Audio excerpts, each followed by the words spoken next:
Hello guys and welcome to a new episode of Sound Design Monday. Today we're going to be using Spire to create a type of Martin Garrix and Firebeatz kind of sound like in their track Helicopter. It's not going to be the exact same sound just because in order for me to recreate it I would have to make like at least 3 or 4 patches of supersaws, each being distorted at a different level and each being an octave lower or higher in order to achieve that full sound. But we did recreate something similar.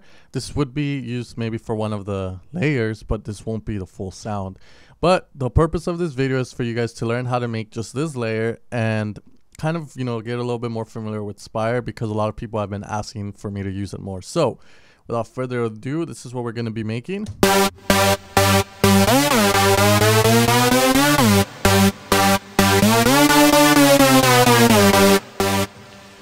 Okay, so it's a very simple sound. Honestly, the programming is nothing crazy, but if you're a noob to Spire or synthesis, you wouldn't really think about doing these things.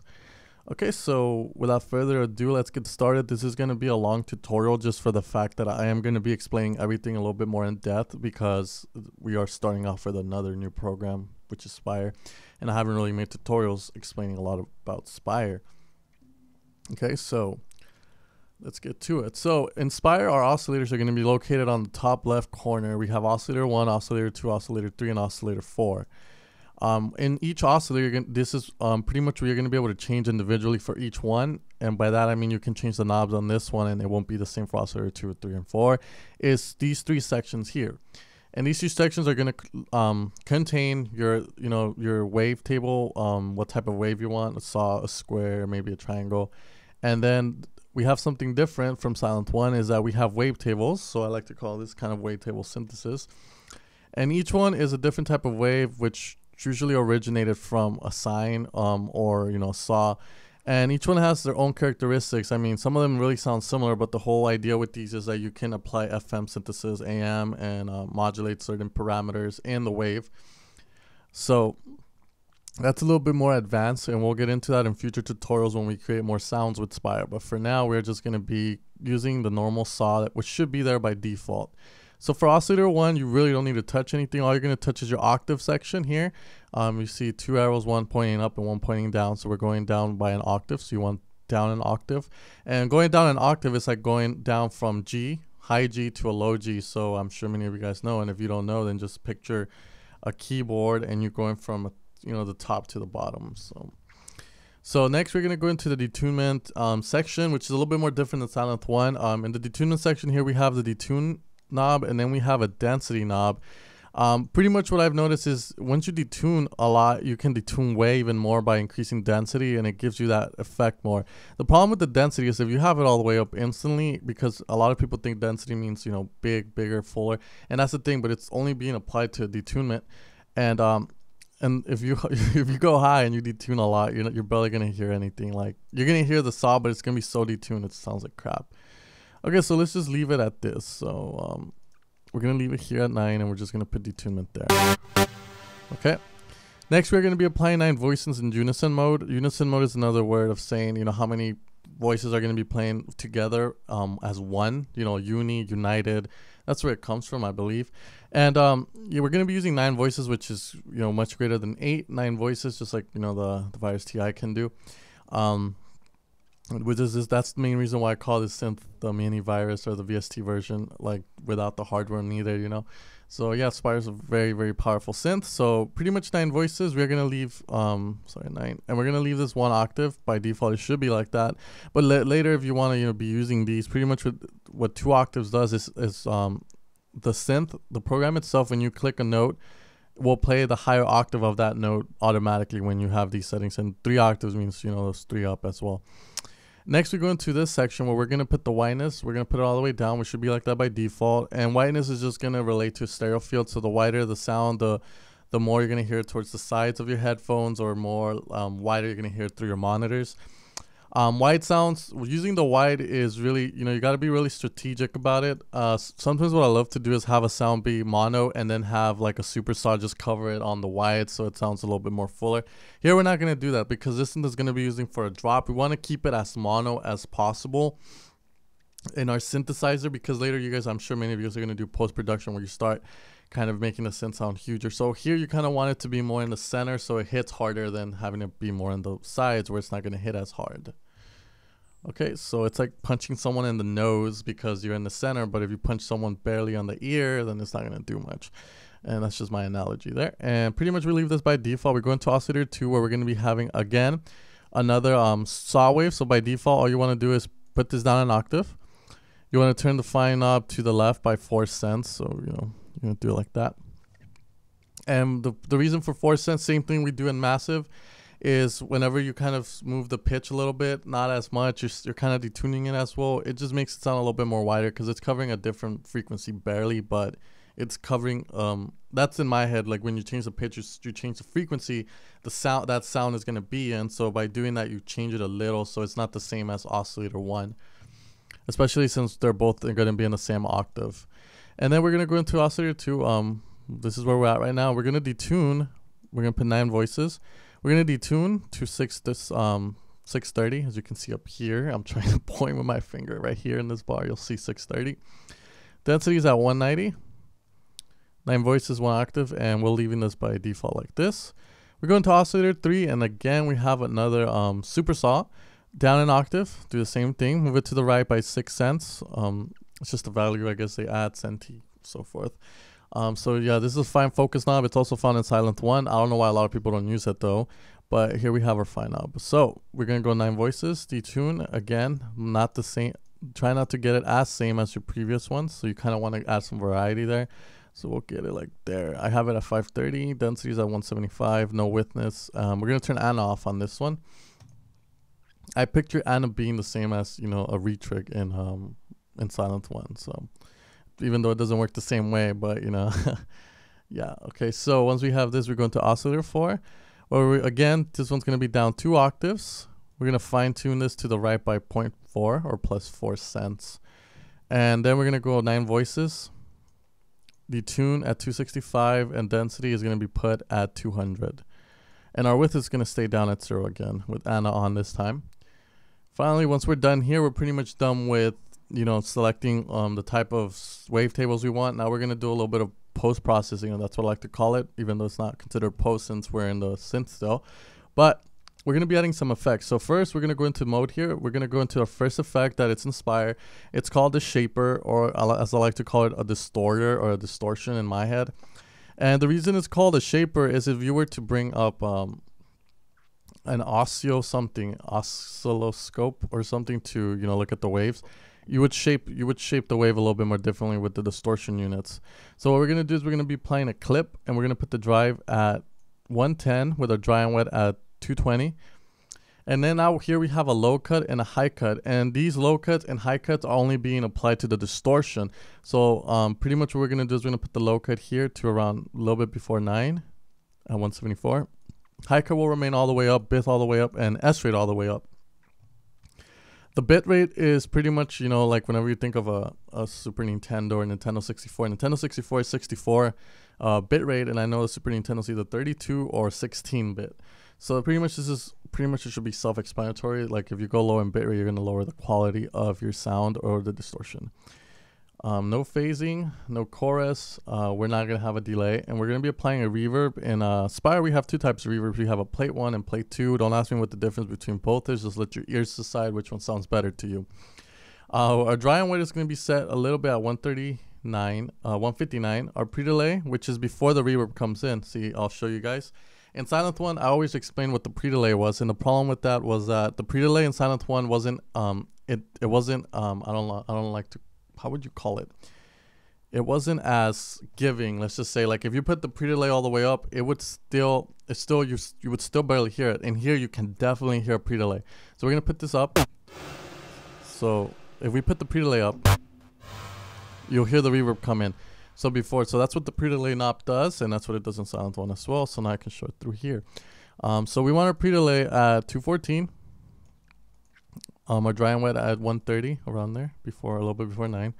Dominance at 205. How wide the reverb is at 1000. If I were to put it in all the way down, you would hear it more in the center. You want it more wide. I don't know why anyone would want like mono reverb, seriously. Our decay is how long the reverb is going to stick around before it goes back to a value of 0, and our decay is set to 485, but let's lower that down to around 275, like around 10 o'clock. The color of the reverb decides what frequency the reverb is, and so if you were to put the color up, you wouldn't even hear the reverb because it would be at such a high frequency. So you can barely hear it. There we go. So we want the reverb here. Okay, so once we have that, we're almost done with the sound. What we're going to be doing now is we're going to go to envelope 1, which is pretty much the amp envelope. Envelope 1 is routed to the amp manually, but you can still route certain things to it, like, you know, all the fucking parameters in Spire. You can pretty much modulate an envelope with Spire itself. So envelope 1, we're going to be having a release of 114. Sustain is all the way up, and our attack is going to be at 11, just a little bit up. And the reason you would put an attack to this is because if the sound sounds punchy, you sometimes get this kind of sound in Spire, which is hard to explain. It's like it's a clicky noise every time you change notes. So the way you counteract that is, you know, just put the attack a little bit more up. So once we have this, I hope I don't need to explain ADSR, and if I do, you really need to take a beginner's course in synthesis. We're going to go into envelope 3, where we are going to pretty much just take these off because we really don't need this. We're going to go into the matrix, actually.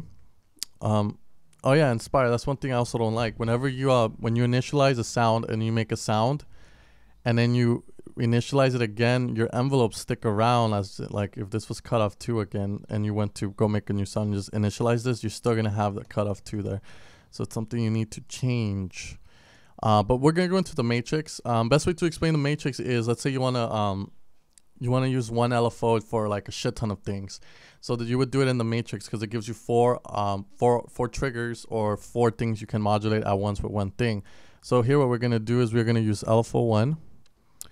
And we're going to, for the first one here, we're going to put oscillator 1 as the pitch, oscillators 2 pitch, and so forth. So I'll let you guys do that and I'll be explaining what pretty much we're going to be doing here. So in Silent 1, I'm sure many of you guys have noticed that I always tend to, whenever I'm creating these big room sounds, I always tend to apply an LFO to them. And saying that the LFO is the key to making these sounds, it's not right or wrong. I mean, it's just when you apply an LFO to a sound, what happens is you're adding movement to it. But the thing is when you start adding movement to it, if you do it at a low value, you're going to hear it. But what happens is what us sound designers, or you can say producers like Showtech and so forth, do is that they do it at a fast rate. And what you get in exchange for that is that it's so fast you can't even notice the different amplitudes and or let's just say a period, or I forgot what it's called in physics, but pretty much a whole period is going from the lowest point in the wave to the highest, and that's a period. So imagine the LFO going up and down like a sine. So pretty much what's going on is it's going so fast you can't even hear the difference. So what happens is your sound turns into kind of like more gritty, and that's pretty much what you're trying to aim for. But you don't want to do it so drastic that it changes your sound, because if you do it drastically, you'll hear it like, which is kind of not something you're going for. You're just trying to add a little bit of character to your sound whenever you do this. Okay, so once you have all these now, hopefully you guys do, what we're going to do is we are going to move them by a tiny bit. So by default, when you click on this, if you go up here to this value here, it's going to be at 500. So what we're going to do is oscillator 1, we're going to move it to the right at a value of 511. So you're just going to add 11 to that 500 already. And then your second oscillator 2 pitch is going to move by 545. Oscillator 3 is going to go back to 465. And then oscillator 4 is going to go back to 477. Okay, so that's pretty much it. Now we're going to go into alpha 1, which is located here. And pretty much you see, okay, this is off, but you're already routing the sound here. So what we're going to do is we're going to put the rate at 775 at a time of 1/4. Okay, and we are going to move the symmetry by a tiny bit by 5 and make sure your amp's at 269, and we're going to be using a sine form. If you were to move this all the way to the left, you can turn it into a square, into a triangle, and pretty much whenever people ask me about, oh, like what's up with that shape, when you use a sine as your LFO, what happens is your sound goes to high point and it gradually goes down and then back up. Where a square, it happens suddenly and then it stays down for a bit and it goes back up, and that's all dependent on your time and your rate. Okay, so once we have that, let's make sure we haven't forgotten anything. We're gonna put a glide and with the log on, which one would you just put it at 12 o'clock. We're going to turn this mode into mono, and we're going to put one voice. Now, Spire has different types of mono and poly, and each one differs differently. Like, and as in, it's something happens with the glide. So mono 1, mono 2, mono 3, mono 4, something may happen with the glide. I haven't read the manual on the different modes, but for now we're going to keep mode 1, mono 1 for now, and hopefully I can explain it later. But you know, it's mainly done with ear. When you play a note, you'll hear what's going on when you switch between them. And mainly what I just go by whenever I switch between these modes is I go by how my glide is sounding. Because I know for mono 1, the glide, you can, if you go from note to note, you don't need to slide, like, and by that I mean you don't need to hold down one note and press the other one before you let go in order to get the slide effect. While in mono 3 or 4, I believe you have to do that or else you won't get the glide effect. Okay, so we're gonna finish this sound up. We're gonna go into our last post-processing point in our sound, and that's gonna be here where we have our EQ. So what we're going to do is we're going to put some X comp, which is some sort of compression by a value of 125. Our volume at 614, so we're going to put that up a little bit. Now we're going to EQ this, and all you're going to do is you're going to EQ the low end for a bit. You're going to add a little boost at the frequency of 325 here. The quadrant is going to decide how big the part you're increasing is, how big it covers. So if I were to put the quadrant like this and you see up and then make it little, you'll see that middle point change. So the quadrant acts as the resonance of your filter when you're using a low pass or a high pass. But when you're using the mid one, it acts as how big the area you're going to be adding boost to is. It's just hard to explain. So here we have a frequency of 325 at the quadrant 660, level 605. Cool, just making sure the sound sounds the same. Here we have a frequency at 12, quadrant of 604, and we're going to boost that by 615. And finally, we're going to boost the highs at the frequency 655, quadrant 290, level 750. And make sure to turn your EQ on. And once you have that, hopefully you're getting the same sound. Now, this tutorial was pretty long. If you guys are interested, and if you've even reached this far to hear this, if you guys are interested in a Spire Explained series, let me know and I'll start making it. I just want a lot of my followers, I want to see if a lot of the people who are subscribed to me and follow me actually use this program before I make a series on how to use it. But for now, this is the patch. It's going to be up for free download up on my Facebook page. Hopefully by tonight. What I'm trying to do is I'm trying to, you know, reorganize the download section because it's so messy. After so many tutorials, I have a long list of all of them, and a lot of people don't know how to use Control F to search further sounds. So if you're interested in the Spire series, then message me, let me know, or just comment in this video, like it and shit, and we'll do more. So make sure to come back Wednesday to my channel. Hopefully I'm going to be creating another Let's Create a Melody, which is going to be episode 3 for it, and we're going to try and create another big room melody, hopefully a little bit more different. Like maybe we'll copy someone like Blaster Jack's style or something. Anyways guys, please make sure to subscribe, and I'll see you guys this Wednesday.